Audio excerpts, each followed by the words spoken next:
Salut tout le monde et bienvenue dans ce nouvel épisode de Noir sur Blanc. Aujourd'hui, j'ai le plaisir de recevoir Sacha Ferrat, l'humoriste belge qui a réussi à marquer les esprits grâce à son authenticité et son énergie. Mais attention, il ne fera pas une interview classique. Non, il a accepté de relever notre défi, répondre à toutes mes questions dans le noir total. On filme en infrarouge et ça donne une expérience sensorielle complètement dingue. Regardez.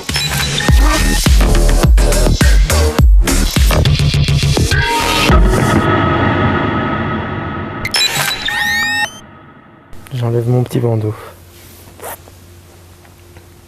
Ouais.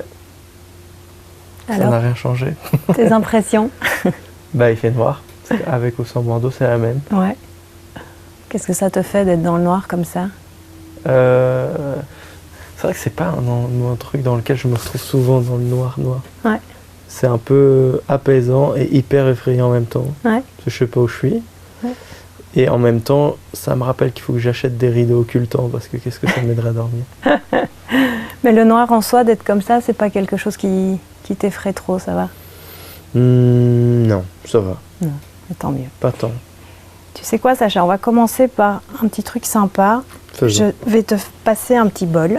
Attends, je dois me tourner sur ma gauche. Ouais, sur ta gauche. Et alors, je vais te donner un petit bol dans lequel il y a des petites choses à manger, entouré d'un petit papier. Donc, il faut que tu choisisses ce que tu veux. Je sais ce que c'est. Voilà, C'est que je reconnais au toucher. Putain, j'ai vraiment un problème avec la nourriture. Tu peux peut-être nous expliquer ce que c'est? Attends, est-ce que c'est des bonbons les Moham? Ouais. Putain, exceptionnel. Exact. C'est trop bon ce truc. Bah donc voilà, ça c'est des petits bonbons pour te mettre bien, pour commencer l'interview. Non, mais je vais pas en manger parce que si j'en prends un, je prends tout. C'est pas un problème. Tu peux tout avoir, tout est pour Mais je les toi. garde pour après. Donc, je les dépose devant moi.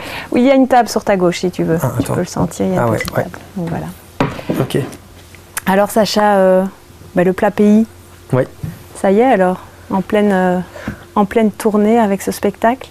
Ah ouais, ça y est, c'est la reprise. Ouais. Il y a eu une première tournée, on va dire, tournée d'échauffement, où j'étais pas très... je le sais toujours pas trop, mais je commençais à être un tout petit peu connu. J'arrivais à remplir des salles de 100-150 places, ce qui était quelque chose d'assez inimaginable déjà. Enfin, je l'espérais, mais je pensais pas pouvoir réussir. Ouais. Et on l'a fait. Et maintenant, on passe deuxième tournée, toujours avec le même spectacle. Et qui est une vraie tournée, on va dans toutes les plus grandes salles belges et franchement je suis très heureux. Alors ce plat pays forcément c'est un hommage un peu à la Belgique, à cet humour belge. Ouais. Comment tu décrirais ton spectacle, comment tu décrirais cet humour? Je dirais que le spectacle c'est 1h30 de blagues sur nous. Et on est quand même le seul peuple qui a la capacité de rigoler de nous-mêmes pendant 1h30 et d'après être content. Et ça, c'est trop bien. Ouais. C'est vraiment juste ça. Et c'est justement, on va dire la morale, qui n'est pas vraiment une morale, mais que l'important, c'est de rigoler de nous-mêmes, quoi. Ouais. Qui est quelque chose que, je termine, que j'arrive même pas à moins faire dans la vie, en fait. C'est vrai? J'allais justement te le demander si c'était quelque chose d'inné, ça, cette autodérision. C'est quelque chose qui a été très présent dans mon éducation. De par mes grands-parents qui m'expliquaient que le plus important c'était de rigoler de soi. J'ai essayé toujours, c'est ce que j'ai fait, je fais que dire aux autres que c'est hyper important parce que c'est ce que je ressens. Ouais. Mais d'un autre côté, moi des fois on me fait des blagues et j'arrive pas à capter le second degré. et parfois on me dit des trucs et je réponds hyper premier degré alors que c'était une blague. C'est comique ça. Comment t'en es arrivé justement à l'écriture de ce spectacle et pourquoi avoir été dans cet objectif de mettre un peu l'humour belge en avant? Ça s'est fait vraiment de manière hyper naturelle. Ouais. En fait, j'ai commencé l'humour en 2018 parce que j'avais envie de faire un truc qui me ressemblait. J'avais fait des jobs étudiants qui m'ont vraiment traumatisé. Je détestais faire ça. J'ai travaillé au McDo. Pendant 2 mois, ça m'a suffi. J'ai travaillé dans un traiteur de surgelés avec des patrons en fait, qui étaient relativement jeunes et qui parlent comme de la merde, qui ont l'impression qu'ils parlent à du bétail, quoi. Ça me rendait fou. Et j'avais pour objectif de commencer le stand-up. J'ai fait ma première scène et après ce truc-là, je me suis dit, bon, ça c'est ce que je veux faire dans la vie. Ouais. J'ai ressenti un truc de là, c'est ma place. Ouais. Alors que ma première scène était d'une tristesse sans nom. C'était quoi? C'était au King's Comedy Club et c'était un concours d'humour qui s'appelle le Next Prince of Comedy. C'est un concours qui tu as des qualifications, puis 8e, quart, demi et finale. Et quand tu gagnes, tu gagnes 500 € et en plus de ça, tu as gagné un concours d'humour. Ouais. Et moi, j'étais fan de Guillermo Guise et le précédent gagnant au moment où je m'inscris, c'était Guillermo. Et je me dis, enfin c'était pas le précédent, mais il faisait partie des précédents gagnants. Ouais. Et je me dis, je vais essayer. Et c'était ma première scène et en fait, j'étais pas conscient qu'on commence pas l'humour par un concours d'humour. Et j'ai quand même été, et j'ai passé les qualifications, donc on était 36, j'ai fini 10e. Et là, je me suis dit, ok, j'ai ma place dans ce monde-là. Alors que quand je revois la vidéo, je me dis, mais quel enfer sur Terre. C'était une souffrance à ce moment-là? Non, en fait, le moment, ouais.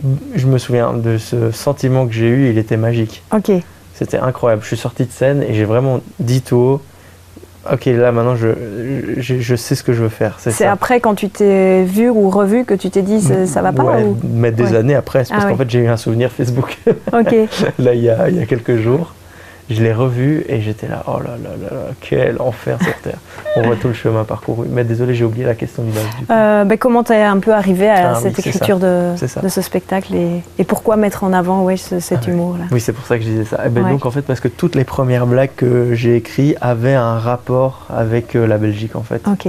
À chaque fois, ça avait un rapport avec les Belges, la Belgique, où ça était le point de vue d'un Belge sur une situation.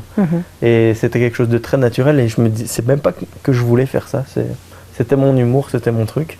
C'est venu spontanément presque. Ouais, littéralement. Et puis en fait, quand tu fais ça depuis 2-3 ans, tu rassembles tout ce que tu as fait et tu vois que le dénominateur commun de tous tes textes, c'est qu'il y a la Belgique ou le Belge. Et donc je me dis, en fait, c'est ça que je dois faire, c'est un spectacle sur la Belgique. Puis j'ai tout mis ensemble et j'ai étoffé le bazar. Essayé qu'il y ait une ligne rouge plutôt. Et puis on est parti quoi. Ouais. Alors tu disais ta première scène, King's Comedy Club, et après? Après, donc ça fonctionne, c'est un monde qui fonctionne beaucoup par le contact.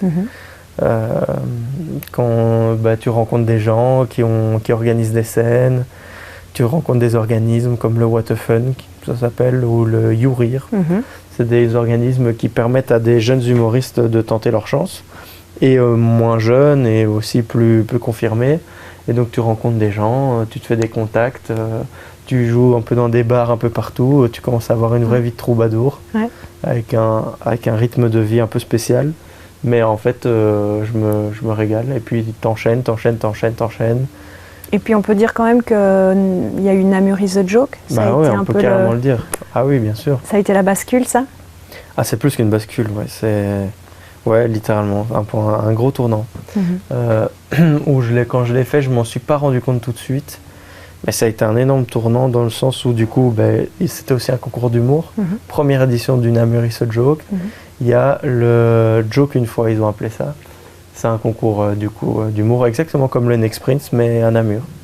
Et la première édition, donc c'était en 2022, si je dis pas de bêtises, j'ai eu la chance de gagner. Et j'ai été repéré du coup par...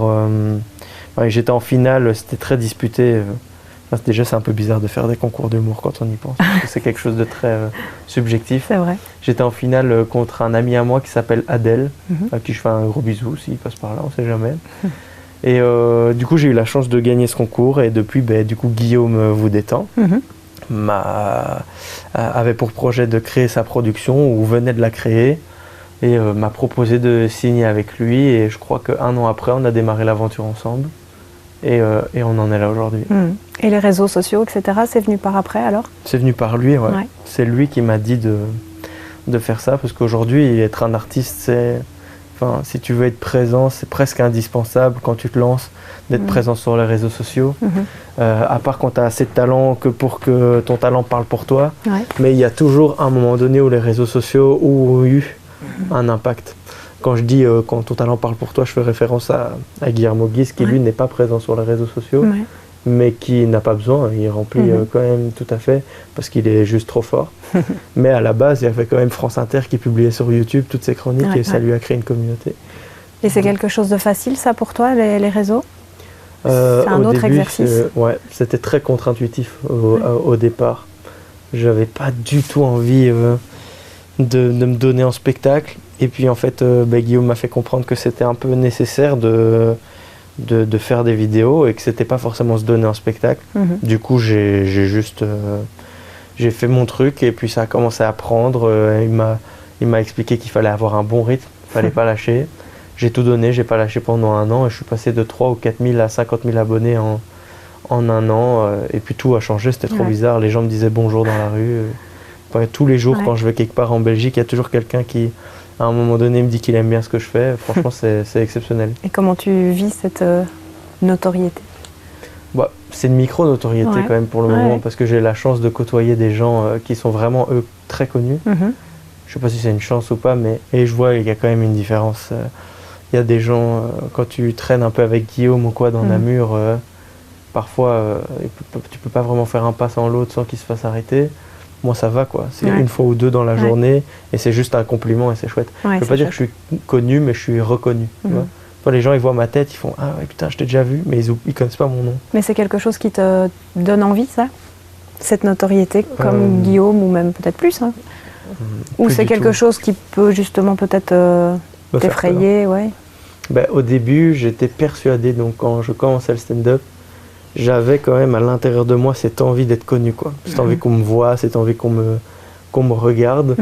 Et maintenant que j'ai la chance d'avoir un peu les spotlights sur moi depuis quelques mois, je remarque que c'est accompagné de plein d'inconvénients qui en fait ne me font pas du tout envie. Genre les haters sur les réseaux sociaux. Ça aussi, Non, faire les courses et tout. J'ai vraiment une vie normale, mais je pense pas que je sois taillé psychologiquement pour pouvoir affronter des commentaires de gens. J'ai reçu des commentaires, alors que je fais pas des vidéos polémiques, mais par exemple dès que ça parle de foot ou quoi, dès que la Belgique joue au foot, en fait, je fais une vidéo. Et parfois j'ai des insultes, des trucs de fou en message privé et tout. Tu vois des gens, ils ont une photo, leur photo de profil c'est avec leur gamin, le gamin il a 10 ans. Tu vois le papa il doit avoir la trentaine ou la quarantaine et il t'envoie un message d'insulte de, je sais pas, de 15 lignes. T'es là. Et tous les 3 mots c'est une insulte, t'es là, waouh. Et au début j'avais vraiment du mal et de moins en moins. Je pense que dans quelques temps je serai vacciné par rapport à ça. Ça s'apprend certainement. Je pense que c'est l'être humain, on s'adapte à tout, hein, au bout d'un moment on s'y fait. Sûrement. Voilà. Mais j'ai eu beaucoup de mal avec ça. Je voudrais te faire écouter un premier extrait. Attendez, vous voulez que je fasse une vidéo sur Sacha? Et c'est qui? Ouais, ça va. Ouais, la vanne n'était pas ouf. Non, évidemment que je sais qui c'est. Sacha, c'est mon pote, c'est mon ami. Et dans ce métier, Dieu sait que c'est rare d'avoir des vrais amis. Je me souviens quand je l'ai rencontré, Sacha, je me suis dit, ouais, c'est trop chouette. Parce qu'en plus d'être quelqu'un d'extrêmement motivé, il est passionné. C'est un passionné de stand-up. Donc ça, c'est vraiment, c'est un délice. Et donc c'est pour ça que, à mon avis, ça a matché entre lui et moi. C'est que on partage cette même passion. Et puis après, c'est délicieux parce que quand tu rencontres Sacha, tu ne fais pas que rencontrer Sacha. Tu rencontres un être humain formidable, une personne qui a le cœur sur la main. Et alors bonus, c'est le plus grand fan de François Lambrouille. Ce qui fait que quand tu rencontres Sacha, tu rencontres aussi toute une partie des caméras cachées de François Lambrouille puisqu'il connaît toutes les répliques. Ce qui fait que on s'amuse toujours. En fait, c'est impossible de ne pas s'amuser avec Sacha. Et donc, mis à part dire que je suis fier et honoré de faire partie de ses amis, je peux vous dire une chose, c'est que ce gars-là, il va aller loin. En tout cas, c'est ce que je lui souhaite, parce que en plus d'être motivé et d'être passionné, il est extrêmement bosseur. Et dans ce métier, c'est important. Donc voilà, Sacha, je te fais un énorme bisou et continue comme tu fais actuellement parce que là c'est la bonne lancée. Ce n'est que le début, mais c'est une histoire qui va être longue et elle va surtout être belle, passionnante et inspirante. Parce qu'il y a ça aussi. Sacha, il est passionnant, il est inspirant et il est inspiré parce que sinon il n'en serait pas là. Allez, je te fais des bisous. Et oublie pas, pas belle la vie. Incroyable. As-tu reconnu? Évidemment, bien sûr, c'est PE. Quel être humain, c'est vraiment un être humain exceptionnel aussi. Ça c'est quelque chose. En fait je m'en veux beaucoup aussi de parler toujours de Guillermo Guise, parce que c'est vraiment, en fait je connaissais pas PE avant, mais puis quand j'ai fait de l'humour, PE ça a été la personne qui m'a le plus tendu la main dans ce milieu-là. Il m'a proposé tellement de premières parties, Et il m'a permis de remplir mes salles tellement plus facilement grâce à lui. Ça te fait quoi d'entendre ces mots? Je suis hyper honoré, je suis très, très, très content. Et c'est vrai que, comme il dit, c'est compliqué d'avoir des amis dans ce milieu-là. Et je suis très heureux que lui en fasse partie, et je le pense sincèrement. Il était à mes fiançailles et tout, il y a pas si longtemps. Et ouais, le fait qu'ils prennent le temps de venir à mes fiançailles, qu'ils prennent tout le temps d'être là. On a même des projets et tout ensemble pour la rentrée et tout. Je sais pas, je suis très heureux. Juste très content de l'avoir dans mon entourage. Alors, il a dit que tu étais un grand fan de François Lambrouille. Je confirme, ouais. Bon, alors, tu peux nous sortir une petite réplique? Ça dépend. Dis-moi une caméra cachée, je te fais la réplique. Ouf, carrément. Alors, si t'en as. Le bus? De Corbeil-Wavre? Ouais. C'est celui-là. Mais en même temps, tu peux choisir celle que toi tu préfères. Oh, il y en a tellement. En fait, il y en a une qui n'est pas très connue et que j'adore, qui pour moi est la meilleure. C'est quand il fait le ministre des Affaires étrangères et il est invité à une radio. Et il est, enfin pas ministre des Affaires étrangères, il dit qu'il a le rôle de ministre territorial européen.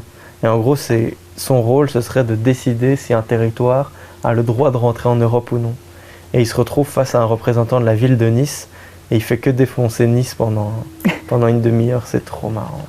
Et tu veux que je te fasse la réplique? Vas-y. Il dit parce que Nice au même titre que Turin, Malaga et Gatwick sont pour moi les boulets de l'Union européenne. Et je suis obligé de me les coltiner, et ça nous fait accuser un retard incroyable, tant au niveau social, politique et que monétaire, mon cher monsieur. Vous jouez avec vos traditions, votre folklore, toutes vos conneries, comme monsieur parle là. Excusez-moi, je ne connais même pas ton prénom. Non, mais je ne vais pas répondre, là. Voilà, mais c'est lamentable et vous n'avez pas une place dans l'Europe. Et ben voilà, vous n'avez rien à faire en Europe avec une ville obsolète. Voilà, c'est dit. Et je peux faire ça pour toutes les caméras cachées. Trop fort. Facile. Alors comment expliquer cette passion pour François Damiens? Franchement, je sais pas. Hein. Je sais pas comment ça a démarré. Mais déjà que j'avais 7 ou 8 ans, je baignais déjà dans l'humour belge, dans le sens où ma maman regardait les DVD de Stéphane de Groot. Parce que tu vois, c'est Le Monde dans ta chambre. Ouais. Je regardais ça avec elle, j'étais tout petit. Puis ça a commencé avec les caméras cachées de François Lambrouille, que je pense que c'est mon père qui m'a montré ça. Puis on m'a offert le coffret de DVD et tout. J'étais trop fan, j'étais tout seul dans ma chambre, je regardais ça, j'étais mort de rire, j'avais 8 ans, ça n'a aucun sens. Et après, tu les refaisais à l'école, c'est ça? Ouais, et puis en fait, mon cercle d'amis, c'est essentiellement composé de gens pour qui François Lambrouille était le centre d'intérêt de base, quoi. Et vraiment, mes amis aujourd'hui, en grande partie, mes meilleurs potes font tout. En fait, pour te dire, le 27 septembre, il y a l'élection du plus grand concours, du plus grand fan de François Lambrouille. Okay. Il y a quelqu'un qui organise cet événement, qui m'a demandé d'y aller, et j'ai fait une équipe et tout, et on est 5, et c'est 5 de mes tout bons potes. Et je pense que si on gagne pas ce truc-là, c'est que vraiment, on a mal révisé depuis qu'on a 10 piges. Et donc justement, ça c'était tes petits premiers sketchs que tu as commencé à faire en fait, en classe, à l'école. Comment ça a commencé ouais, j'étais à l'école, j'étais insupportable à l'école. Ouais. Insupportable à l'école, dans la vie, mais pas méchant. Insupportable dans quel sens? J'ai tout le temps besoin de faire une blague, tout le temps besoin d'attirer l'attention avec de l'humour. Tout le temps. Et en fait, j'étais content parce que en secondaire, j'ai commencé à même réussir à faire rire les profs. Et en fait, les profs étaient avec moi, ils m'aimaient trop. Mais je faisais vraiment le clown, quoi. Je faisais pas du tout avancer le cours, quoi. J'étais pas là pour aider la collectivité. Ouais. Mais avec mes potes, on faisait que des trucs sur François Lambrouille. C'était trop bien. Je me levais le matin, j'étais heureux parce que je savais que j'allais faire rire les gens, quoi. Et quand les gens rigolaient, purée, j'avais un sentiment de validation incroyable. Il y a tout un truc psychologique derrière ça. Et pourquoi maintenant je fais du stand-up, évidemment. Mais aujourd'hui, maintenant que je fais du stand-up, je suis beaucoup moins demandeur dans la vie de validation. Ouais, ça. Ouais, avant j'étais vraiment, même ma copine actuelle, donc qui est, j'espère ma copine future aussi pour toute ma vie. En tout cas c'est bien parti. Et on se connaît depuis qu'on a 8 ans. En fait, c'est la fille du meilleur ami de ma mère. Et donc, depuis que je suis petit, on se connaît. Et elle me dit aussi, quand on était jeune, j'étais chiant à crever, quoi. À table, tout le temps besoin de faire le clown. Je coupais les discussions pour faire un sketch, ça n'avait aucun sens. Et aujourd'hui, maintenant, je suis beaucoup plus dans mon coin, beaucoup plus réservé. Je suis plus du tout le même qu'avant. Ouais. Mais parce que j'ai la chance d'aller sur scène devant des centaines de personnes. On m'écoute, on me coupe pas la parole, je les fais rire et puis je continue ma vie, quoi. Ouais. Mais quand même, l'humour, à un moment donné, tu t'es dit, j'en fais mon métier, ça. Tu as arrêté tes études supérieures et tu t'es dit, je me lance, sans filet. Ouais. Bah, en fait... Comment tu as fait pour prendre cette décision alors que tu étais en études supérieures? Tu te dirigeais vers quoi? Moi, j'étais à l'IEX, en journalisme, et j'étais en relations publiques. Enfin, j'étais en pré-option, quoi. J'étais en 3e année. Et il me manquait 15 crédits pour valider juste néerlandais. Néerlandais, ça a été ma hantise à l'école depuis toujours. Et donc, il me restait 15 crédits, mais donc je faisais du stand-up depuis 2018. J'ai fait une année sabbatique après l'école secondaire. Ça, c'est vraiment un luxe que j'ai fait. Après l'école secondaire, j'ai pris 1 an où j'ai fait des jobs étudiants, j'ai commencé le stand-up. Puis je me suis inscrit à l'IEX pour garder en fait juste le statut étudiant, pour dire la vérité. Parce que c'était plus intéressant évidemment pour tout le monde, que ce soit pour mes parents et même pour moi. Et donc j'ai commencé l'IEX. En parallèle, je continuais le stand-up. Et est arrivé Guillaume dans ma vie et la production. Fin de 3e année, et en fait j'en avais rien à foutre d'avoir ce petit papier qui me disait voilà, au moins t'as un bachelier au cas où. J'avais pas envie de au cas où en fait. J'avais envie de faire mon truc et de me lancer, et toujours très inspiré par le parcours de mon grand-père qui lui a arrêté l'école à 14 ans, mais bon, c'était une autre époque aussi, parce que son rêve c'était de devenir cuisinier. Et donc au début, ses parents ils ont essayé de le dégoûter un peu de la cuisine pour qu'il retourne à l'école. Il avait trouvé un petit job, il faisait la plonge dans un restaurant pour apprendre la cuisine. Et ses parents allaient voir le chef du resto en lui disant dégoûte-le de la cuisine. Et ils ont tout essayé et ça n'a rien changé. Et il a pris cette décision tout seul, il a fait son truc et il a ouvert 2 restaurants. Il a vécu toute sa vie grâce à ça. Et j'ai jamais vu... et en fait, c'était vraiment sa passion, quoi. Parce que même quand il était retraité, il faisait de la cuisine tous les jours pour tout le monde. Et c'était son truc, et je me suis dit, j'ai eu une discussion avec lui aussi, après ma secondaire, où il m'a dit qu'en gros, dans la vie, le plus important, c'était de faire ce qu'on voulait gratuitement, jusqu'à un moment où ça vaut de l'argent. Et je me suis dit, go. Juste go faire ça. Et c'est ce que j'ai fait. J'ai écrit une petite lettre, un petit mot à ma mère, à mon père, à mes grands-parents, pour leur dire, voilà, j'arrête l'école et je me lance à fond là-dedans. Et si vous êtes avec moi, tant mieux. Si vous n'êtes pas avec moi, j'espère que vous m'aimerez encore, et puis c'est tout. Et puis, mes grands-parents, ils m'ont appelé direct pour me dire, on le savait déjà, t'inquiète, fais ton truc. Et là, il y a mon grand-père qui a dit, si quelqu'un t'engueule, tu me le dis, je l'engueule. Et donc, mes parents, ma mère avait rien à dire, parce que mon grand-père était d'accord, en fait. Et mon père un peu plus inquiet, mais il a toujours été derrière moi. Alors, Sacha, je vais maintenant te passer autre chose. Yes. Tu vas sentir. Donc c'est l'odorat. C'est l'odorat. Et donc je te passe un petit verre. Ouais, il faut que je le sente. Tu vas sentir donc si tu reconnais le. Ah putain, oui, attends. L'odeur. C'est du curry? Oui. C'est des épices, quoi. C'est des épices. C'est du safran, du curry et tout. Ouais. Des épices qui te font penser à la cuisine, quoi. À la cuisine, et à quel pays? Au Maroc? Au Maroc, yes. Bien sûr, ouais. Yes. Ah, c'est fou que tu aies ces informations. Yes. Et donc le Maroc, tu nous expliques un petit peu le lien du Maroc? Attends, je vais essayer de reposer le verre. Ouais. Je vais le poser à côté de moi par terre. Ouais, sinon la table là c'est grande. Hein. Il y a Attends. Ça va? Bah ok, c'est dessus. C'est bon. Ouais. Le Maroc. Ouais, c'est un pays que j'aime d'amour. En fait, mon père, pourquoi le Maroc? Mon père a une histoire très très particulière. En gros, sa maman, la mère de mon père est belge. Ouais. Et elle a rencontré un homme qui était espagnol, avec qui elle a eu 2 enfants à Palma de Majorque. Dans ces 2 enfants, il y a eu mon papa. Et en fait, ma grand-mère était, paraît-il, une très jolie femme, du coup, qui intéressait beaucoup d'hommes. Et elle aimait bien plaire aux hommes. Ouais. Et du coup, dans le journal People de l'époque, parce qu'elle était avec un homme apparemment un peu connu en Espagne. Ouais.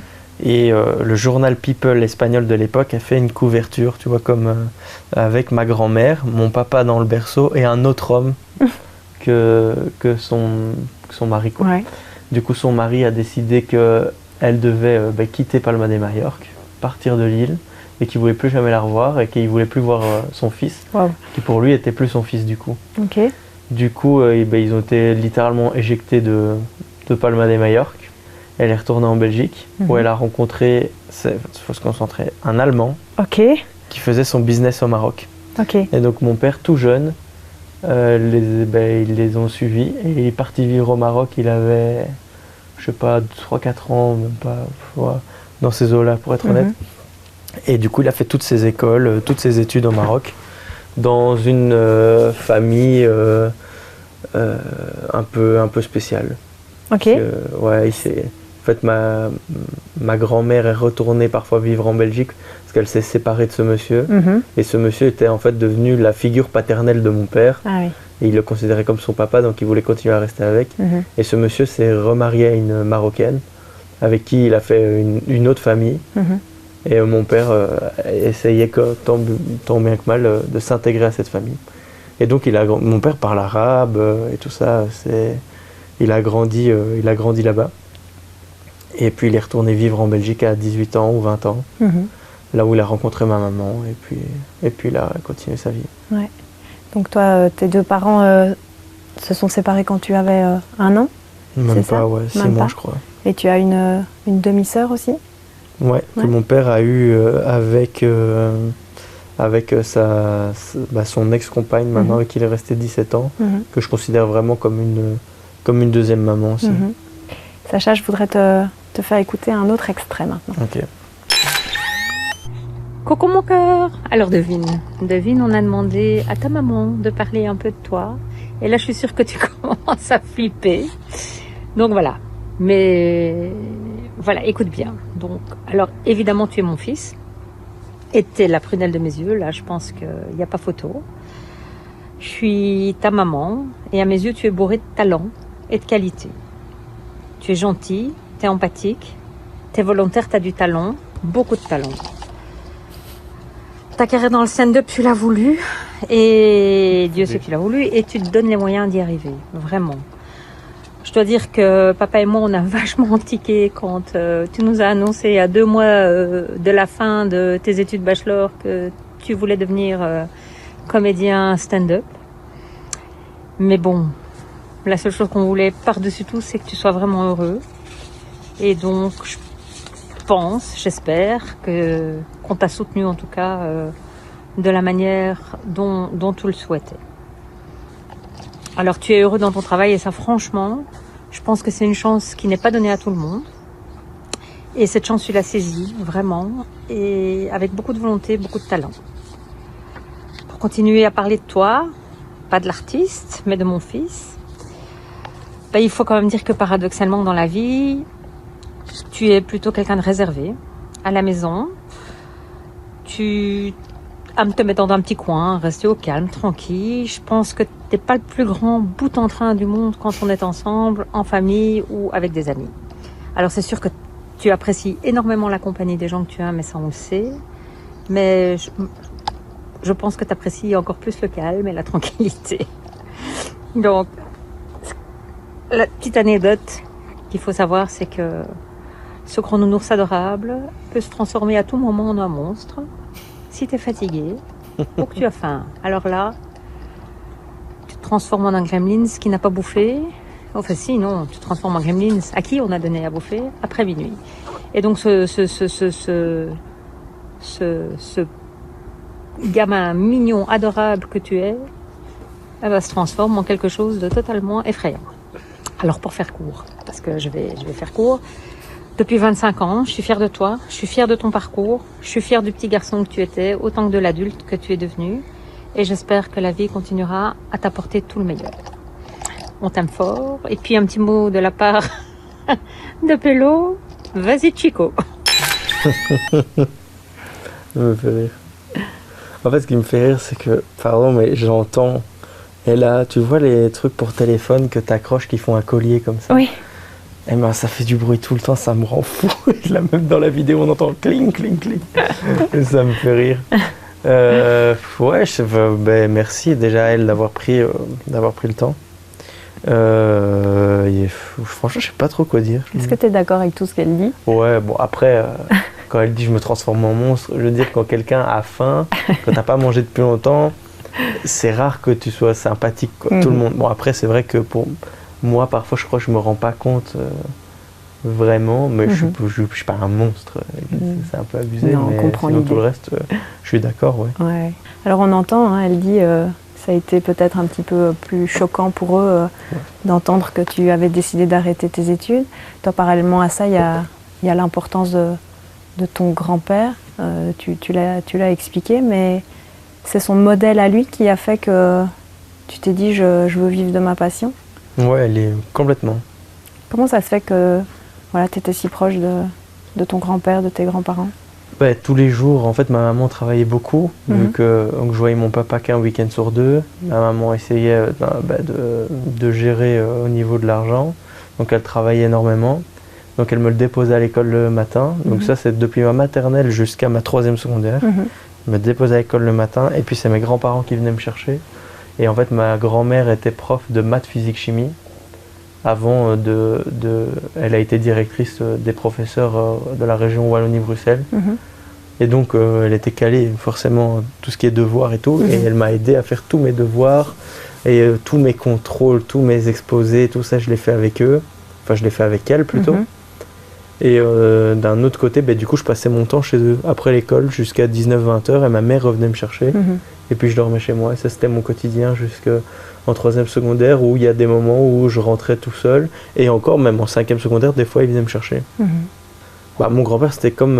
et ma grand-mère aussi, mais elle parlait un petit peu moins quand mon grand-père était là. Mais mon grand-père, c'était vraiment mon meilleur pote, quoi. Ouais. Ouais, on se ressemble beaucoup.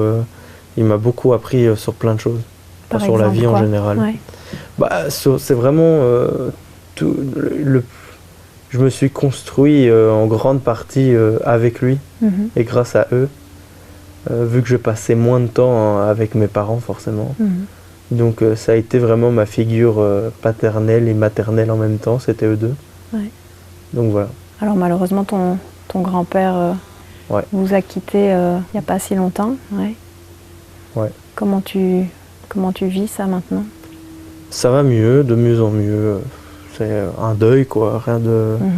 Mais franchement, ça va beaucoup mieux que ce qu'on peut l'imaginer, dans le sens où depuis que j'ai l'âge de comprendre que les gens décèdent, en fait, il avait un franc-parler assez exceptionnel. Il n'avait aucun problème à dire qu'il allait mourir, quoi. Et il dit c'est la vie, quoi. Tu vois, un jour on va mourir, on ne sera plus là. Et il disait c'est comme ça, quoi. C'est tout. En fait, il n'avait pas beaucoup de vocabulaire pour parler de sujets complexes, mais il utilisait les bons mots au bon moment. Il ne fallait pas des grandes phrases. Il nous disait des trucs un peu choquants, mais en fait, il était très détaché par rapport à la mort. Il disait si je meurs à l'étranger, parce qu'en fait, il adorait aller en Suisse dans les montagnes et tout. Il dit si je meurs à l'étranger, vous me mettez dans un sac poubelle et vous me jetez dans un fossé, vous faites pas chier à me rapatrier et tout. C'était là. Okay. Donc tu vois, quand il parle de lui-même comme ça, il disait moi je m'en fous, je suis mort. Ouais, il disait j'en ai rien à foutre. Et tu crois que toutes ces paroles t'ont aidé quelque part Ah ouais, vraiment. À anticiper un peu son départ, quoi. En fait, le jour où on a appris qu'il était décédé, je me suis juste dit bon voilà, quoi. Il avait dit de toute façon, il avait prévenu, hein, ça allait arriver, donc... Et c'est comme ça pour tout le monde, on va tous y aller, j'espère le plus tard possible, mais c'est la vie. C'est la mort, c'est le cours de la vie, quoi. Ouais. Ça a été quand même difficile, parce que tu en parles assez facilement. Ouais. Mais ça reste ça a été compliqué, une bien perte sûr. importante quand même, j'y pense tous les jours. Ça a été quelque chose de très... et ça a toujours un peu compliqué, mais franchement... J'étais armé que pour pouvoir faire face à... Il m'a donné toutes les armes nécessaires pour faire face à cette situation. Donc je le gère. Qu'est-ce qui t'a transmis dans les grandes valeurs, on va dire, de la vie? Qu'est-ce que tu as retenu de lui? Pas se prendre au sérieux, déjà. on vaut pas mieux qu'un autre, peu importe le poste qu'on a, qui on est, l'argent qu'on a sur notre compte. On n'est pas tous les mêmes, mais on est tous les mêmes en même temps, quoi. C'est un peu ça. Tellement de trucs. Le travail peut-être ouais, l'importance de la rigueur, du travail, carrément, ça c'est carrément eux.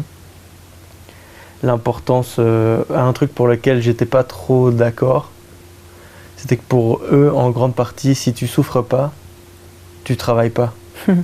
Et ça, c'est un truc pour lequel je me suis battu toute ma vie, en disant bah tu peux faire ce que t'aimes, pas avoir la sensation de souffrir et y aller, quoi. Parce que mon grand-père, par exemple, il se levait à 4h, il rentrait à 23h, enfin c'était un rythme de vie qui n'avait aucun sens quand il était cuisinier.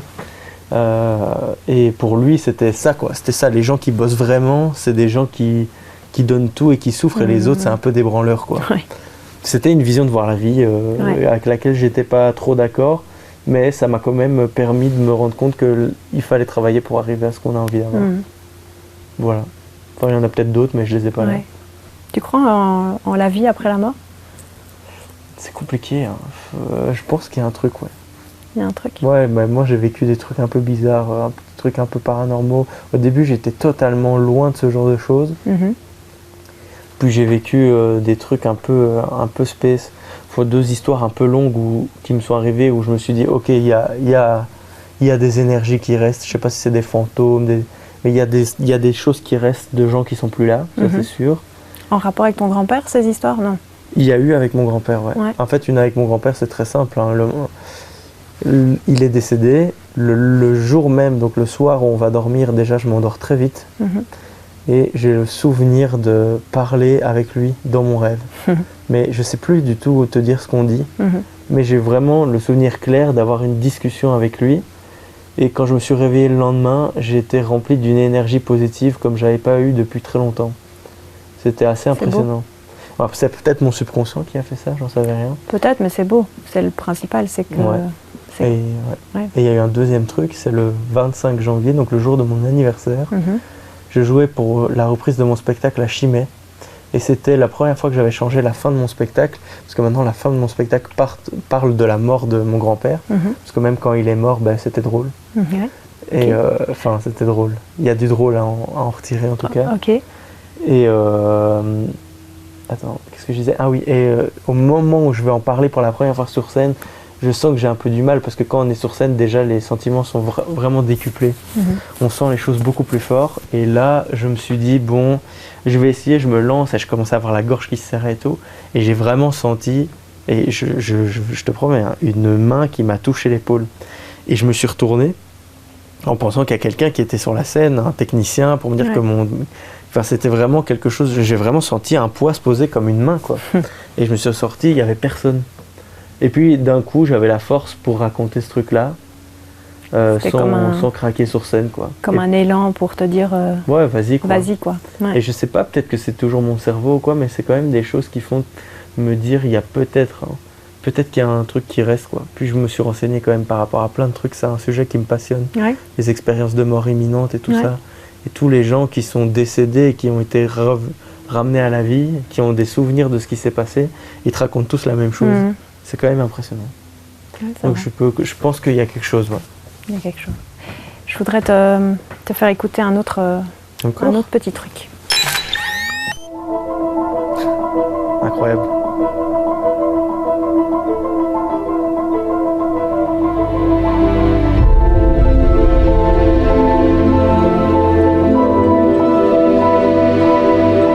C'est incroyable. Hans Zimmer, il est trop fort. Il est juste trop fort. Ouais, c'est la musique de mon film préféré, c'est ça? Bah oui. Bah après, je suis pas un grand féru de cinéma, hein. Je crois que s'il y a des gens qui voient ça et qui adorent le cinéma, c'est un peu une réponse facile de dire mon film préféré c'est Interstellar. Mais c'est le cas. J'adore ce film. Ça m'a matrixé. Toute l'histoire qu'il y a derrière, toute la philosophie qu'il y a. Tout ce truc un peu, en même temps compliqué et facile à comprendre. J'adore. Plus la musique qui va avec, plus les scènes de fou. Voilà, je trouve ça incroyable. En plus, cette musique particulièrement, je trouve que elle nous envoie justement vers un au-delà, on ne sait pas. Ouais, c'est trop fort. Il y a peut-être quelque chose avec ton grand-père du coup là-dedans. Ah peut-être, ouais. C'est peut-être un truc qui fait que j'aime cette musique. Moi j'aime vraiment tous les trucs un peu spirituels, un peu bizarres. Enfin pas bizarres, mais qu'on a du mal à expliquer. Et l'histoire de ce film, le fait que donc le mec part de la Terre et du coup il va sur des endroits où du coup le temps s'écoule pas de la même façon que sur Terre. Donc tous les gens, toute sa famille vieillit et lui pas. Et en fait c'est une folie, il voit des vidéos de ses enfants qui deviennent papa, qui grandissent, qui devient grand-père, alors que lui il a toujours le même âge. Puis il rentre sur Terre et il revoit sa fille qui a genre 90 piges, alors que lui il en a toujours 40. Enfin, tu vois, bon, en vrai dit comme ça c'est pas ouf, mais toute l'histoire qu'il y a derrière c'est incroyable. Est-ce que tu es quelqu'un d'hypersensible? On peut qualifier ça comme ça? Oui, totalement. Je le suis depuis toujours, hein, forcément c'est un truc qui arrive à la naissance. Ouais. Ça se traduit comment cette hypersensibilité? De la surempathie, toujours vouloir que tout le monde soit bien autour de soi, avoir l'impression que si quelqu'un va pas bien, que c'est un peu de ta faute. C'est un peu un truc, tu le prends tout pour toi et tu le ressens tout très fort. Savoir rentrer dans une pièce ou dans un endroit, ressentir un peu les énergies positives, négatives, regarder une table de gens et directement capter ce qui se passe entre eux, est-ce que ça va, est-ce que ça va pas. Et pour être très honnête, je me trompe très rarement. C'est un peu très égocentrique de dire ça, mais c'est vrai. Et surtout au toucher, par exemple, je ressens des trucs au toucher beaucoup plus fort que la moyenne. Parfois j'ai des crises d'hypersensibilité sur ma peau et genre de moins en moins, mais ma copine, parfois il y a des endroits elle peut pas me toucher quoi. Dans mon dos, sur mon bras, il y a des endroits où j'ai pas envie qu'on me touche parce que c'est trop fort. Genre j'ai l'impression que ça me brûle carrément. Ça se trouve j'ai un cancer, je sais même pas. Et je dis que c'est hypersensibilité. Non mais donc voilà. C'est quelque chose que tu vis bien, ça, au quotidien? C'est quelque chose que je vis mieux. Tu l'as su comment en fait? Comment en fait, donc avec ma précédente copine, je me suis rendu compte que en fait on matchait pas du tout en fait. Elle allait pas très bien dans sa vie, elle était dans une situation un petit peu compliquée. Et moi, j'étais ce truc j'essayais toujours de faire en sorte qu'elle aille bien, en m'oubliant. Et j'ai eu à un moment donné une crise de tétanie. Je sais pas si tu sais ce que c'est. En fait, elle m'a poussé tellement à bout à un moment que je me suis retrouvé paralysé, j'arrivais plus à bouger. J'avais des fourmis sur le visage et genre je pleurais quoi, mais je savais plus bouger. Et donc là, je me suis dit ok, c'est bizarre quoi. Là, il y a quand même quelque chose de fort quoi. C'est trop fort et c'est pas normal que ça arrive jusque là. On s'est séparés parce que ça n'allait plus du tout. Et j'ai été chez un psy. J'en ai parlé avec lui et il m'a fait passer pas des tests officiels, mais il m'a posé quelques questions. Il m'a dit c'est même pas la peine de faire un test, c'est sûr et certain quoi. Que vous êtes hypersensible et souvent ça s'accompagne d'un quotient intellectuel plus élevé apparemment. Franchement, je m'en tape le cul de ça, mais je sais pas si c'est vrai ou pas, mais ça veut tellement rien dire que voilà. Et c'est quelque chose maintenant que tu arrives à gérer? Beaucoup mieux, ouais. Mais en fait, une fois que tu en prends conscience, tu commences à comprendre ok, c'est normal que je ressens ça comme ça, c'est normal que je fais ça, et donc tu arrives à beaucoup mieux mettre tes limites, que ce soit dans ton couple ou dans les relations avec les gens. Et à t'accepter aussi?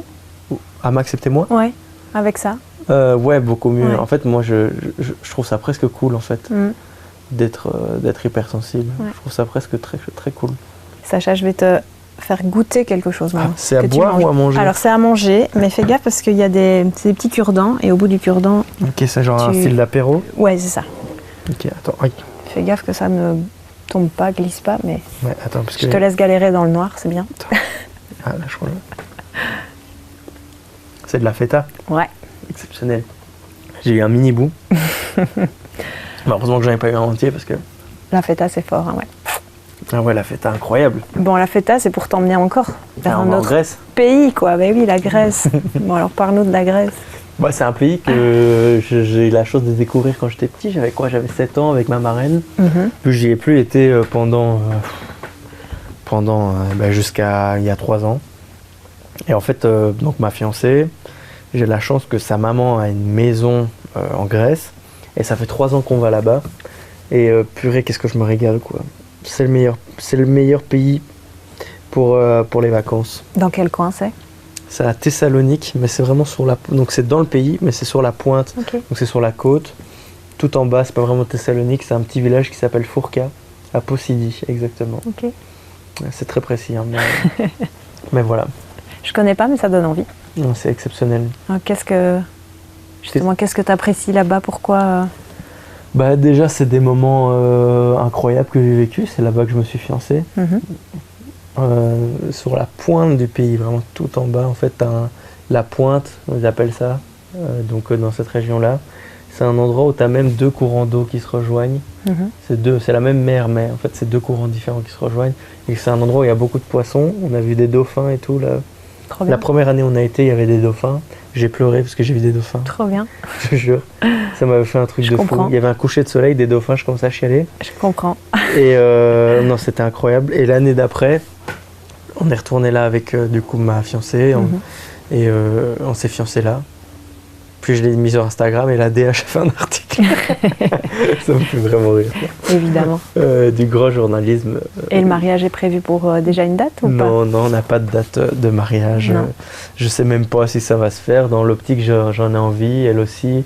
Mais c'est quelque chose que j'ai envie de faire bien et comme ça demande beaucoup d'argent. Je préfère prendre le temps d'avoir assez d'argent, être assez à l'aise dans ma vie que pour pas faire un mariage à crédit et puis après galérer. Je comprends. Donc d'autant plus que ça veut tout et rien dire pour moi. Comment elle t'accompagne dans ton quotidien d'artiste, ta fiancée? Elle est exceptionnelle, vraiment. Elle est très ouverte au fait que j'ai un agenda assez compliqué. Elle s'adapte énormément et je lui en suis très très reconnaissant. Parce que il ne faut pas oublier que la carrière d'un artiste, ça demande beaucoup de sacrifices. Et elle n'est pas du tout dans le milieu. Pas du tout, non, et heureusement.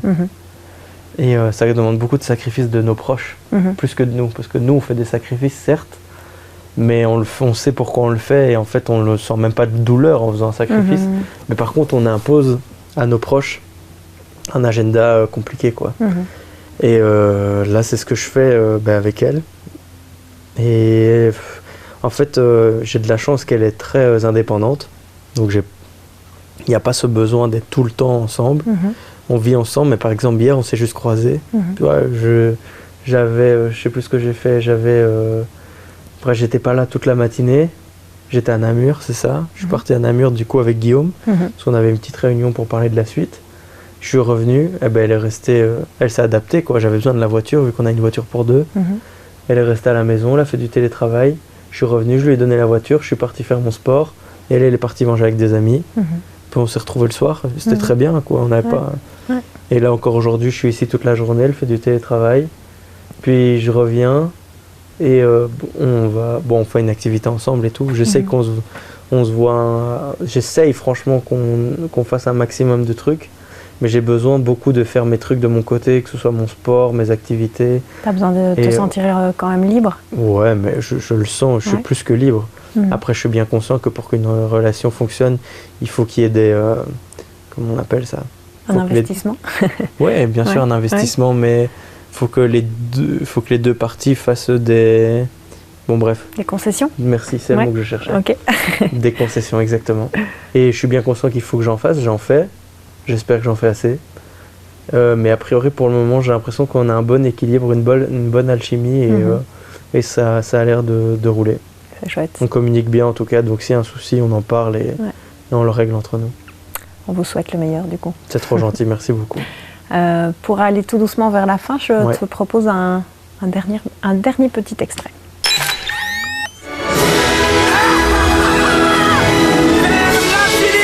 Incroyable.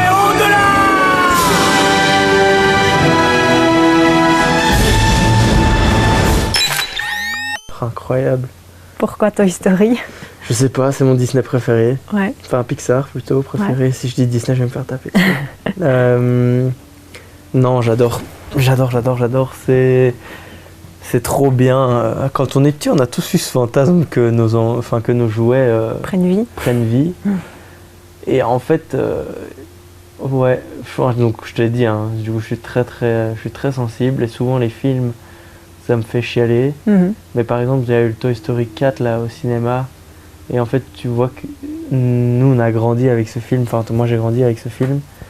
Je crois le premier est sorti, je venais de naître peut-être, ou il est sorti en 2004. Je sais plus, je suis né en 2000 en tout cas. Donc, le premier, je ouais. crois même que c'est 96, quelque ouais, chose c'est comme ça. C'était, donc je l'avais regardé quand j'avais 5-6 ans. Donc tu grandis avec ce truc-là, avec l'univers, et puis dans le dernier, enfin qui est peut-être pas le dernier, mais dans le 4, je l'ai vu au cinéma, et tu vois que le mec qui avait ses jouets, il s'en débarrasse à un moment. Quoi. Et en fait, ça m'a fait prendre conscience qu'on grandit. Hein. On grandit, on avance, et même là récemment, je parle de faire des... Je sais que j'ai 25 ans, c'est un peu jeune, mais je parle d'enfants avec ma compagne, et j'aimerais bien être un jeune papa, quoi, parce que financièrement, je peux me le permettre. Il manque juste un cadre un peu propice à l'arrivée d'un enfant, mais j'ai pas, j'ai vraiment cette envie un peu, je sais pas, je dirais animale, de faire un enfant, je sais pas pourquoi. Juste regarder ce petit être, regarder ma compagne et dire, tu vois, ça c'est un peu nous deux, ça. Ça me fait rire. Et je sais pas, je pense qu'avoir trouvé la bonne personne, et pour faire le lien du coup avec Toy Story, c'est que, je me suis rendu, en fait ce film m'a fait me rendre compte que putain j'ai grandi quoi. Tu vas voir ce truc là, j'avais 22 je crois. Et en fait même moi je me suis dit j'ai plus l'âge de continuer à jouer avec mes jouets, j'en ai plus l'envie quoi, j'ai d'autres centres d'intérêt. Et ouais, ça m'a remis les pieds sur terre. Et juste j'aime trop l'univers, j'aime trop ce film et je sais pas pour t'expliquer pourquoi Woody c'est mon... Ton meilleur ami. C'est mon best friend forever. Non, je l'aime trop. Ouais, je comprends tout à fait. Et en même temps, c'est aussi un peu le rapport. Faut garder sa petite âme d'enfant aussi, non ? Quand on est un peu humoriste, je crois. C'est ultra important, même dans la vie. Hein. Ouais. Soit humoriste, banquier, notaire, comptable. Et ça aussi, je peux refaire un lien avec mon grand-père, mais c'était le plus vieil enfant que je connaissais. C'était un bébé et c'était trop drôle. Il fait des blagues d'enfants. Et en fait, c'est ça qui est trop bien. Ouais. C'est que même de continuer à pas se prendre au sérieux et de continuer à faire des trucs débiles, quoi. Sans se mettre en danger ni mettre en danger les autres, bien évidemment. Alors Sacha, dernière petite chose. Sur ta droite, tu as un miroir. Oui. Et donc je vais te demander de te... Putain, c'est ultra flippant. De te tourner. C'est horrible. Tu sais que je viens de constater que maintenant, du coup, il y a un miroir. C'est horrible. Écoute, voilà. Donc si tu y arrives ou pas, de te tourner en tout cas dans ce miroir, même si tu ne te vois pas. Et de peut-être faire un mot, voilà, tu fais toujours un petit peu la blague que tu fais plus vieux que ton âge. J'aimerais bien que tu t'adresses au Sacha beaucoup plus vieux, justement. Ah putain. Qu'est-ce que tu lui dirais ? Ah, c'est intéressant, parce qu'on pose jamais la question dans ce sens-là. On dit toujours, qu'est-ce que tu dirais au Sacha qui est... attends-toi, petit. Petit. Ah, lâche pas, tu verras, tu vas y arriver. Ah, purée, à moi plus vieux ? Ouais. Qu'est-ce que je me dirais ? Je te laisse imaginer l'âge que tu veux. Vraiment 80 piges, quoi. Écoute, c'est bon, là. Voilà, à 80 piges. Je peux clams, j'espère que je peux mourir en ayant fait tout ce que j'avais envie de faire, aucun regret, avoir réussi à construire une famille saine, ça c'est le plus important, d'avoir fait des enfants qui vont bien et qui démarrent avec des bonnes armes dans la vie, avoir toujours ma compagne auprès de moi, si c'est la même ça m'arrange, et que j'ai pu en tout cas transmettre à des choses à des gens que ce soit pas des leçons de vie, parce que je peux pas avoir la prétention de transmettre des leçons de vie, mais les avoir aidés dans leur vie tout simplement, qu'ils se soient reconnus et que mon art leur a permis d'avancer, de comprendre des choses sur eux-mêmes et de pouvoir aller mieux tout simplement. Si j'ai fait ça, je suis très heureux. Très chouette. Merci Sacha. Merci à toi. Trop bien. On termine par une petite photo. Ah ouais ? Comme ça, c'est la vue. Je te préviens, ça fait mal aux yeux. Ok. Mais on termine par une petite photo de toi et moi. Et c'est comme ça qu'on termine l'émission. Alors, 1, 2, 3.